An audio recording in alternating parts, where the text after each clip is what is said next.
Hello everybody, my self doctor Kuldeep Kaur. और आज के दिन अंतर्राष्ट्रीय योग दिवस पर मैं आप सभी को शुभकामनाएं देना चाहती हूँ। बहुत बड़ा दिन है और ये योग हमारे मन, शरीर और सांस तीनों को एक साथ कोऑर्डिनेशन में लाने का काम करता है।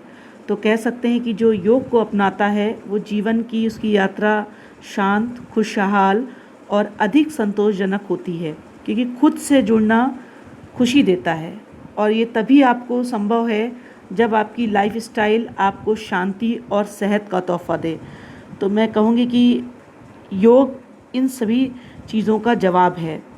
तो जो लोग नियमित रूप से योग करने का अभ्यास करते हैं उनके जीवन में शारीरिक और मानसिक कई तरीके के पॉजिटिव बदलाव देखे गए हैं।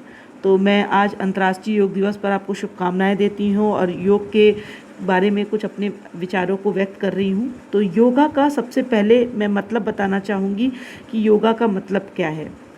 Your objectives, guidelines and assessment.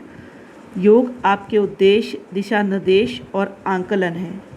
इसका मतलब कि वो आपके उद्देश्यों को तय करता है, दिशा निर्देशों को बताता है और आपका आंकलन भी करता है कि आप किस तरीके से व्यवहार कर रहे हैं। क्योंकि छोटी छोटी बातों पे लोग गुस्सा हो जाते हैं, धीरज खो देते हैं, क्रोध में आकर कुछ बोल देते हैं। ये सब हमारा मन पर कंट्रोल ना होने की वजह से होता है। ये मन ही है जो सुख और दुख दोनों के लिए जिम्मेदार है। मेरी बात को आप ध्यान से सुनेंगे। ये मन ही है जो सुख और दुख दोनों के लिए जिम्मेदार है, क्योंकि स्वस्थ मन के बिना स्वस्थ शरीर नहीं हो सकता। इसीलिए नियमित योग अभ्यास द्वारा हमें अपनी मन की प्रकृति को समझने और उसे नियंत्रित करने का प्रयास करना चाहिए। क्रोध या मुश्किलों के समय स्थिर मन किसी भी चुनौतियों का साहसपूर्वक सामना करने में मदद करेगा और जीवन में आगे बढ़ने के लिए सहन शक्ति और धैर्य भी देगा। तो योग के द्वारा हम सभी विचारों को, अच्छे विचारों को अब क्या करते हैं, हम अपनाते हैं। तो सभी जो मानव जीवन जो है पूरी तरीके से कह सकते हैं कि स्वास्थ्य पर आधारित है और स्वास्थ्य के बिना जीवन का अस्तित्व हो नहीं सकता। इसीलिए सभी काम को करने के लिए शरीर का स्वस्थ होना सबसे पहले ज़रूरी है। तो योग हमें अनुशासन भी लाता है, रिश्तों में सुधार करता है, स्वस्थ आहार का पालन करना और अपनी भावनाओं और क्रोध को नियंत्रित करना, सभी चीज़ें योग के द्वारा संभव है। अनुशासन के बिना कोई भी सफलता संभव नहीं है। और आपको बता दें कि योग के द्वारा आप निरंतर अगर योग का अभ्यास करते हैं तो आपके जीवन में एक अपने आप अनुशासन सा आ जाता है। तो ये अभ्यास आपको अधिक जागरूकता भी लाता है, क्योंकि जब आप अपने मन और शरीर को बेहतर ढंग से समझने लगते हैं तो आप अपनी ज़रूरतों के साथ जो जुड़े होते हैं वो पूरी तरीके से पूरा कर पाते हैं। क्योंकि एक मानसिक जब अनुशासन मिलेगा तो शारीरिक अनुशासन अपने आप आ जाता है। तो योग के द्वारा हम जीवन शैली में अपने बहुत पॉजिटिव सोच ला सकते हैं। तो एक 4 लाइन की मैंने कुछ बातें भी बोली हैं। सुखमय जीवन का करना है भोग, तो करो योग रहो निरोग। घर परिवार में बनाओ संयोग, करो योग रहो निरोग। केवल अपने लिए तो आप योग करते ही करते हैं। लोग अपने लिए तो योग सब लोग करते हैं, सबको पता है, लेकिन मैं कहूँगी अपनों के लिए भी आपको योग करना है। आप स्वस्थ रहेंगे, आपके परिवार के लोग स्वस्थ रहेंगे, तो सभी लोग क्या होंगे, एक दूसरे के साथ बिल्कुल सही तरीके से सामंजस्य बैठा पाएंगे और कोई भी किसी भी तरीके का कह सकते हैं कि मानसिक चिंता समाप्त हो जाएगी सारी तरीके से। तो योग का मैं आपको बता भी दूं कि योग की मैं कुछ हिस्ट्री भी आपको बता दूंगी, हिंदी इंग्लिश दोनों में स्लाइड है।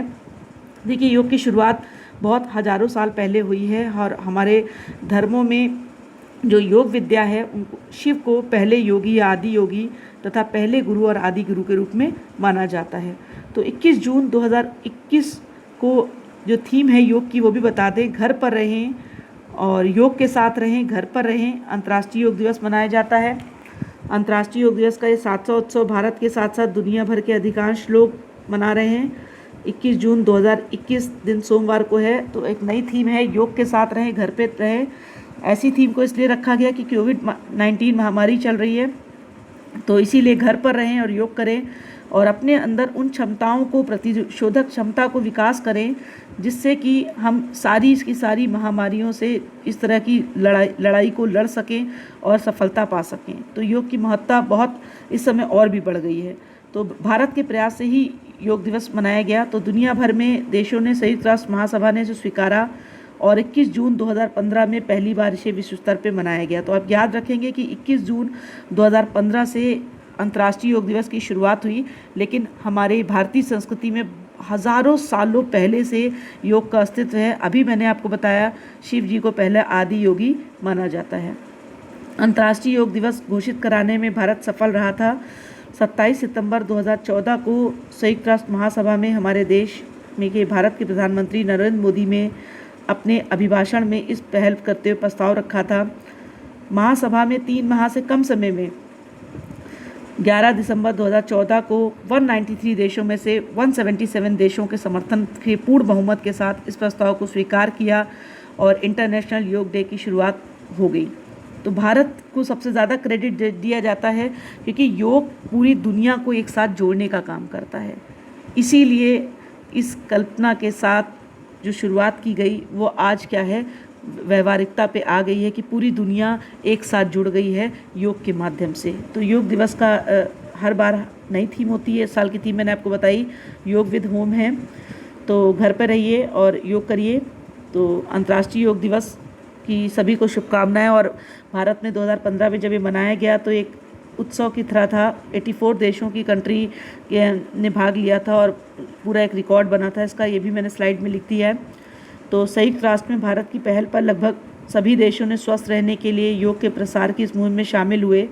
देखिए 21 जून को ही योग डे को मनाते हैं। कभी कभी आपके मन में विचार आता होगा तो उसको भी बता दें कि 21 जून की खासियत ये होती है कि ये वर्ष का सबसे लंबा दिन होता है और योग के निरंतर अभ्यास से व्यक्ति को लंबा जीवन मिलता है। इसीलिए इस दिन को योग दिवस के रूप में मनाने का फैसला किया गया।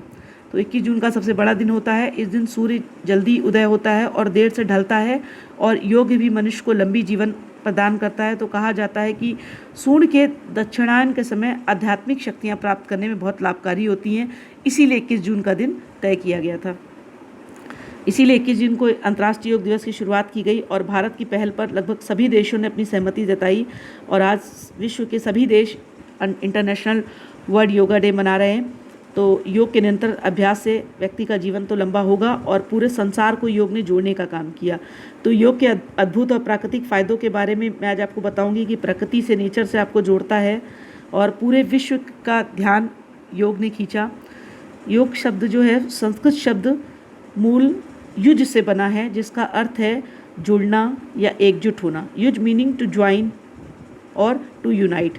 तो देखिए योग शास्त्रों के अनुसार ये एक क्या है, व्यक्तिगत चेतना के साथ सार्वभौमिक चेतना के मिलन की ओर जाता है। योग क्या करता है, शरीर को, मन को, मनुष्य को, प्रकृति को, इन सब के बीच में एक कोऑर्डिनेशन बैठाता है।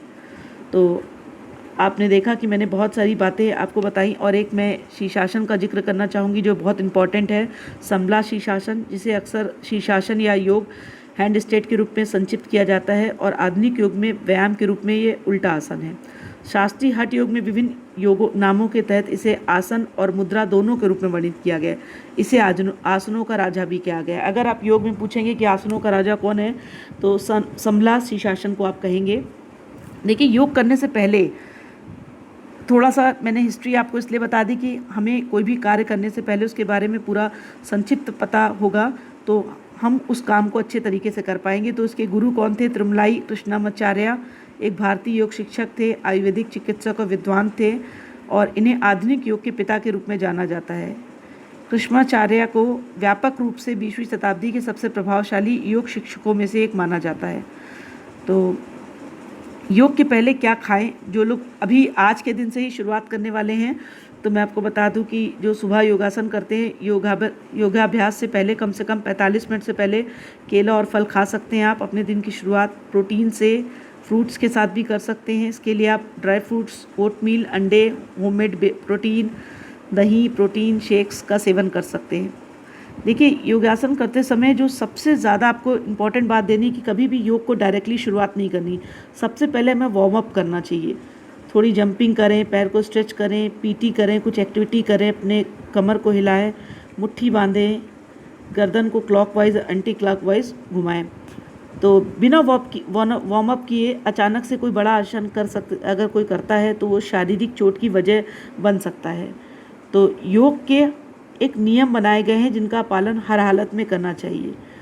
योगाभ्यास में सांस लेने पर विशेष ध्यान दिया जाता है, इसीलिए आप सुनिश्चित करें कि आप जिस जगह बैठे साफ़ सुथरी हो, खुली हो और एलर्जी वाले क्षेत्रों से आप बचेंगे। स्वच्छ वातावरण में जहाँ आप सहज महसूस करते हो वहीं इसका अभ्यास करना चाहिए। असल में योग करते समय जो सामान्य गलती लोग करते हैं वो सांस लेने और छोड़ने के तरीके में करते हैं, क्योंकि सांस लेना और छोड़ना ये यहाँ पर तालमेल बहुत ज़रूरी है। तो इसीलिए हमेशा योग करते समय अगर आप पहली बार करने जा रहे हैं तो किसी से सहायता लीजिए जो योग कर रहा हो, योग गुरु से सहायता लीजिए, या आप कुछ टीवी वगैरह देखकर जब आप करते हैं तो आप किसी की गाइडलाइन लीजिए, ताकि कभी भी कोई भी आप योग की क्रिया गलत ना करें। तो योगाभ्यासन में जो सबसे ज़्यादा लोग गलतियाँ करते रहते हैं वो होता है सही क्रम का ध्यान नहीं रखा जाता। तो सही क्रम का ध्यान रखना है, तभी आपको इसका ज़्यादा फ़ायदा मिलेगा। और दूसरों की कभी भी आप देखें कि आप कौन सा कोई कर रहा है, बहुत कितने सालों से कर रहा है, तो आप दूसरों के पर ना जाएं, अपने हिसाब से क्या करें, धीमे धीमे शुरुआत करें। तो सबसे पहले जो मैं एक्सरसाइज बता रही हूँ, वृक्षासन बता रही हूँ। जस्ट लाइक ए ट्री के समान ये आसन होता है, खड़े होकर किया जाता है और शारीरिक संतुलन के लिए आसन बहुत लाभदायक माना जाता है। तो बहुत सारे मेरे आसन हैं, कुछ आसनों के मैंने नाम बताए। त्रिकोणासन, यह आसन करते समय शरीर त्रिकोण के समान होता है। ये चर्बी हटाने वाला आसन माना जाता है। जो लोग मोटापे की समस्या से परेशान हैं इस आसन को ज़रूर करें, और ये आसन मोटापे की समस्या से निजात दिलाएगा। कहते हैं कि बहुत ज़्यादा जो हैवी वज़न होता है तो बहुत बीमारियों का घर होता है। तो हमें क्या करना है कि इस आसन को उन लोगों को ज़रूर अपनाना है जो मोटापे से परेशान हैं। तीसरा आसन मैं बता रही हूँ, पवन मुक्त आसन है। यह आसन पेट के लिए बहुत लाभदायक माना जाता है। इस आसन से शरीर के भीतर आप प्रदूषित वायु को बाहर निकाल सकते हैं। कमर दर्द, गठिया जैसे रोगों में भी ये आसन लाभकारी है। आप देख सकते हैं कितनी सारी बीमारियां योगों के द्वारा दूर की जा सकती हैं। तो अगर आप योग का सहारा लेंगे तो आपको डॉक्टरों के पास जाने की ज़रूरत नहीं पड़ेगी। तो आज से शुरुआत करें, अगर नहीं की है अभी तक योग की शुरुआत करें। तो सेतु बंद आसन, इसे प्रिंस पोज भी कहा जाता है। ये पीठ के बल लेटकर किया जाता है। कमर दर्द और डिप्रेशन में बहुत मददगार होता है। तो इसे करते समय सावधानी बेहद ज़रूरी है। आप देख सकते हैं कि डिप्रेशन जैसी बड़ी समस्याओं में भी योग के द्वारा छुटकारा पाया जा सकता है। जो योग लगातार करते हैं वो इस तरह की समस्याओं से छुटकारा पा लेते हैं। भुजासन, पीठ दर्द से परेशान लोगों के लिए आसन लाभकारी होता है। इस आसन को करते समय शरीर का अगला हिस्सा फन उठाए हुए सांप की तरह दिखाई देता है। धनुरासन, इस आसन को करने से रीढ़ की हड्डी लचीली और मजबूत रहती है। इस आसन को करते समय शरीर का आकार धनुष के समान दिखाई देता है, जिसके कारण इसे धनुरासन का नाम दिया गया है। तो हर एक आसन की अपनी अपनी खूबी है और आराम से आपको आसनों को करना है। ये नहीं कि सब आसन एक ही दिन शुरुआत करें। एक एक दो दो आसन अगर आप रोज़ करेंगे तो उसका फ़ायदा आपको बहुत ज़्यादा मिलेगा। बस उसको आप रूटीन करते रहिए, जिस भी आसन को आपने शुरू किया है। ये नहीं आज कुछ और कर रहे हैं, कल कुछ और कर रहे हैं। जिस भी आसन को करेंगे आप उसको लगातार करेंगे, और अपने लिए आपको 10 से 15-20 मिनट समय निकालना है। आप स्वस्थ रहेंगे, आपका परिवार स्वस्थ रहेगा, तो सारी समस्याओं का समाधान हो जाएगा और हमें डॉक्टर के पास जाने की ज़रूरत नहीं पड़ेगी। ये एक प्राकृतिक डॉक्टर है योग। अर्थ पदासन, इस आसन में घुटने विपरीत दशा में रहते हैं। माना जाता है कि इस आसन को करते समय साधक कमल की तरह खिला रहता है, और बौद्ध माता में इसे ब्रजासन भी कहा गया है। नाड़ी शोधन प्राणायाम या नाड़ी तंत्र के शोधन से संबंधित होता है। इसे ध्यान मुद्रा में किया जाता है। बाएं और दाएं नथने से 5-5 बार बारी बारी से एक नथने का सांस रोककर दूसरे से सांस लेने की प्रक्रिया अपनाई जाती है। तो सांसों को कंट्रोल रखना योग सिखाता है। सूर्य नमस्कार, अगर आप कुछ भी नहीं कर पा रहे हैं कोई भी आसन, तो सूर्य नमस्कार ज़रूर कीजिए। ये सभी लोगों के लिए लाभकारी होता है, और ये साधक को संपूर्ण योग व्यायाम का लाभ पहुँचाने में अकेला ही काफ़ी है। सब आसनों में सर्वश्रेष्ठ भी माना जाता है। बच्चों के लिए, बड़ों के लिए, बूढ़ों के लिए, महिलाओं के लिए, पुरुषों के लिए, सबके लिए एक समान उपयोगी है। तो सुखासन, ये भी सुखासन का मतलब ही है सुख देना। तो सुखासन किसी भी उम्र और स्तर के योगी कर सकते हैं। सुखासन में जाने के लिए, आसन होने के लिए ये क्या करते हैं, पीठ को मजबूत करता है, और ये अपने आप में ही एक परफेक्ट आसन है। ब्रजासन, ये भी रामबाण से कम नहीं है। देख रहे हैं आपकी हर एक आसन आपको बहुत सारी चीज़ें सिखा रहा है और बहुत सारी समस्याओं को निजात दिला रहा है। कई तरीके की जो शारीरिक बीमारियां हैं वो लगातार अगर आप योग का अभ्यास करेंगे तो वो सारी अपने आप धीमे धीमे ठीक होती जाएंगी। बस ये ध्यान रखना है कि योग को अभ्यास करते समय सांस लेने पर विशेष ध्यान दिया जाता है। तो आप ये ज़रूर ध्यान रखेंगे। और अगर आप सुबह के समय ज़्यादा करना चाहिए, अगर आप सुबह नहीं कर पा रहे हैं तो शाम के समय सब भी कर सकते हैं, लेकिन पेट ज़्यादा भरा नहीं होना चाहिए। तो बिना वार्म अप किए अचानक से भी आपको कोई भी आसन नहीं करना है। तो पश्चिमोत्तासन, ये भी पेट की खराबी अगर कोई है किसी को तो वो इस आसन को अपनाएगा तो उसे बहुत लाभ मिलेगा। घुटने कोहनियों को ज़मीन पर कोशिश करते हैं, फिर पकड़ते हैं, फिर से धीरे धीरे ये आसन आप कर पाएंगे लगातार अभ्यास से। सर्गासन, ये पूरे शरीर को, ये देख रहे हैं आपकी पैर की उंगलियों से लेकर मस्तिष्क तक फ़ायदा पहुंचाता है। और इस आसन को कह सकते हैं कि आसनों की माँ के नाम से पुकारा गया है। यह आसन शरीर के हर अंग को किसी न किसी तरीके से स्वास्थ्य लाभ पहुंचाता है। तो आपने देखा कि जो मैंने आज आपको जो भी बताया, मैं एक इतनी ही बात बोलना चाहूँगी कि योग हमारे शरीर, मन और आत्मा तीनों में एक सामंजस्य बैठा रहा है। तो मन, शरीर और सांस जब एक साथ कोऑर्डिनेशन में काम करेगी तो जीवन की यात्रा आप मानिए खुशहाल होगी और संतोषजनक होगी। तो अपने लिए और अपनों के लिए हमें योग करना है और अपने आसपास के लोगों को भी प्रेरित करना है कि वो योग करें। और मैं फिर से वही 4 लाइनों को जो मैंने शुरुआत में की थी, फिर से मैं आपको एक बार याद दिलाना चाहती हूँ कि आपको योग करना है और स्वस्थ रहना है सबको। तो आज से शुरुआत करेंगे अगर नहीं की है योग के साथ जुड़ने की। योग का काम ही है जोड़ना। सुखमय जीवन का करना है भोग, तो करो योग रहो निरोग। घर परिवार में बनाओ सहयोग, करो योग रहो निरोग। तो जब आप अपने मन और शरीर को बेहतर ढंग से समझेंगे, आप अपनी ज़रूरतों के साथ क्या करेंगे, जुड़े रहेंगे, तो आप नियमित रूप से जब योग का अभ्यास करेंगे तो आपको एक मानसिक शांति ज़रूर मिलेगी। तो आज मैंने जो भी बताया ये व्यवहारिक ज्ञान दिया है आपको, तो अगर आप इसको अपनाएंगे तो आपको ज़रूर से ज़रूर फ़ायदा मिलेगा।